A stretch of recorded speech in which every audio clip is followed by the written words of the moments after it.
గారిని మిత్రులందరిని ఆహ్వానించి ఇంత మంచి కార్యక్రమాన్ని ఏర్పాటు చేసిన అమర్ రాజా సంస్థకు సంబంధించిన ప్రతినిధులు యువ మిత్రులు Vikramaditya, chairman and managing director Galla Jayadev,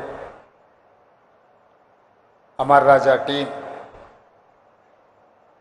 ఒక అద్భుతమైన పరిశ్రమను ఇక్కడ తివిటిపల్లిలో ఆవిష్కరించి స్థానిక పార్లమెంట్ సభ్యులు శ్రీమతి డికే అరుణ గారిని, నాగర్ కర్నూలు పార్లమెంట్ సభ్యులు డాక్టర్ మల్లు రవి గారిని, స్థానిక శాసన సభ్యులు మిత్రులు ఎన్ఎం శ్రీనివాసరెడ్డి గారిని, దేవరకద్ర శాసనసభ్యులు మిత్రులు మధుసూదన్ రెడ్డి గారిని, నాగర్ కర్నూలు శాసనసభ్యులు డాక్టర్ రాజేష్ రెడ్డి గారిని, అచ్చంపేట శాసనసభ్యులు డాక్టర్ వంశీకృష్ణ గారిని, అదేవిధంగా షాద్నగర్ శాసనసభ్యులు ఈర్లపల్లి శంకర్ గారిని, ప్రభుత్వ అధికారులు, స్థానిక సంస్థల ప్రజాప్రతినిధులు, మహబూబ్నగర్ మున్సిపల్ మేయర్, కార్పొరేటర్లు, ఇతర సర్పంచులందరినీ ఆహ్వానించి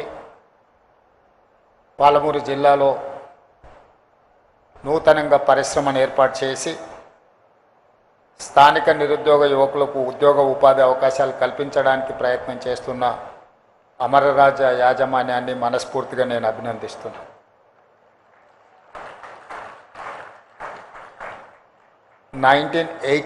లో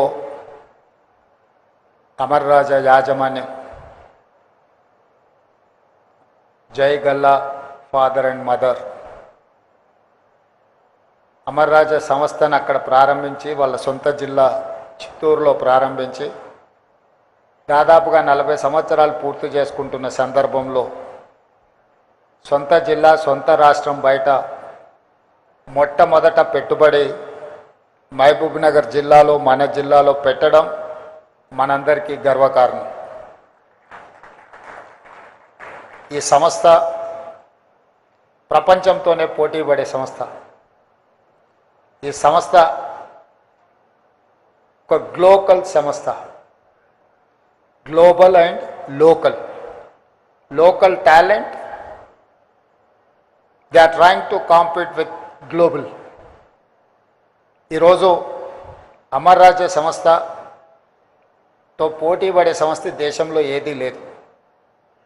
అమర్ రాజా సంస్థ ఈరోజు చైనాతో, Japan and Germany, some of the issues with south Korea, ఇలాంటి దేశాలనే ఆదర్శంగా తీసుకొని పర్టికులర్ చైనా ఈవీ వెహికల్స్కి సంబంధించిన బ్యాటరీ కానీ, రేర్ మినరల్స్ కానీ, ఉత్పత్తి చేసే విధానం కానీ, సాంకేతిక పరిజ్ఞానాన్ని చైనా దేశం వడిసి పట్టుకోవడం వల్ల ఈరోజు చైనా ప్రపంచం మీదనే ఆధిపత్యాన్ని సాధించింది.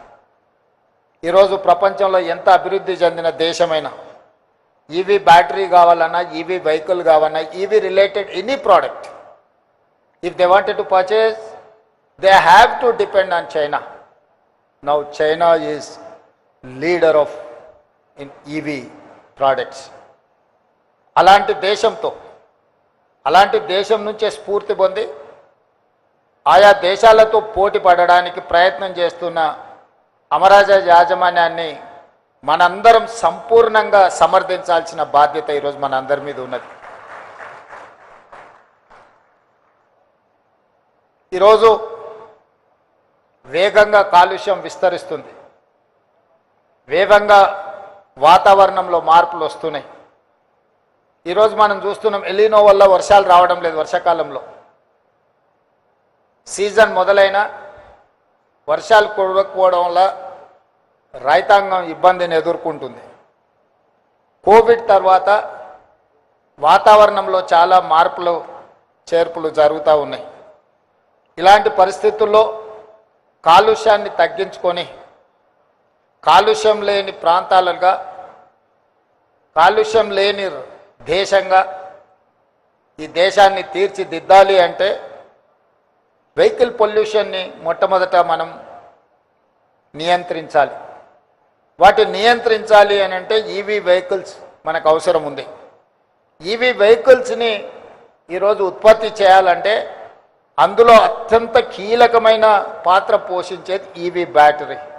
ఈరోజు ఆ ఈవీ బ్యాటరీసే 32 గిగాబైట్స్ కెపాసిటీస్తో ఈరోజు దివిటిపల్లిలో మహబూబ్ నగర్ జిల్లాలో ఈరోజు ప్రారంభించుకోవడం, ఈ సంస్థలో ఈరోజు 700 మందికి ఉద్యోగ అవకాశాలు కల్పిస్తే అందులో 400 మంది మహిళలు ఉండడం మనందరికీ గర్వకారణం. This is called women empowerment.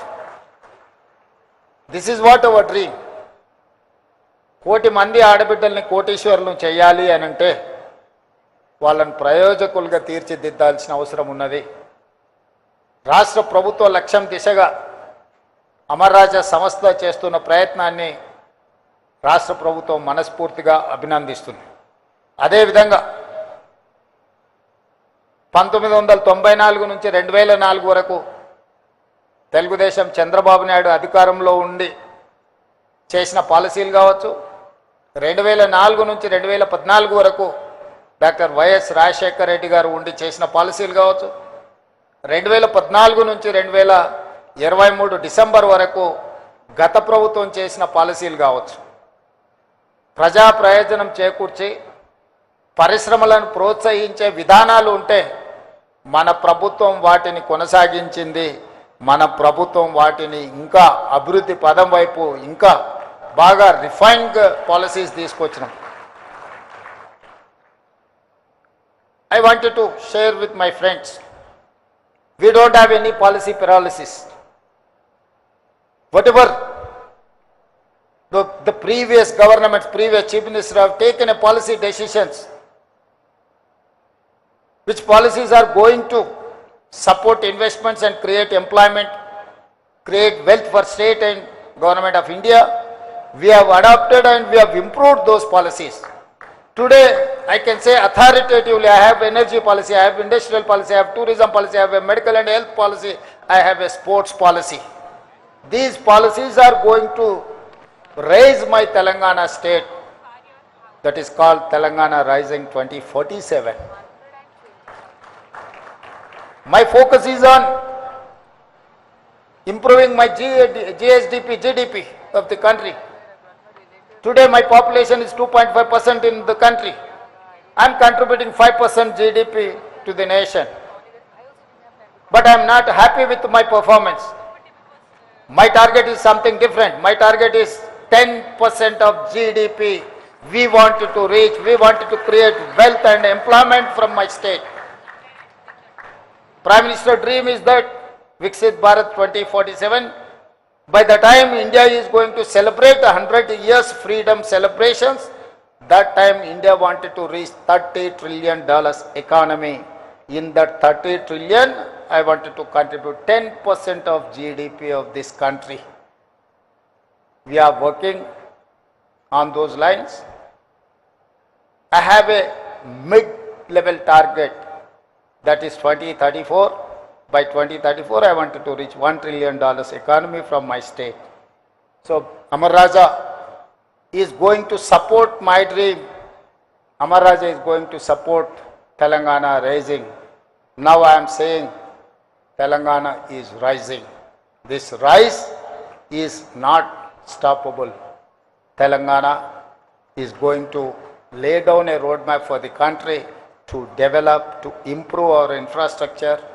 That is why we have dedicated our policy Telangana Rising 2047.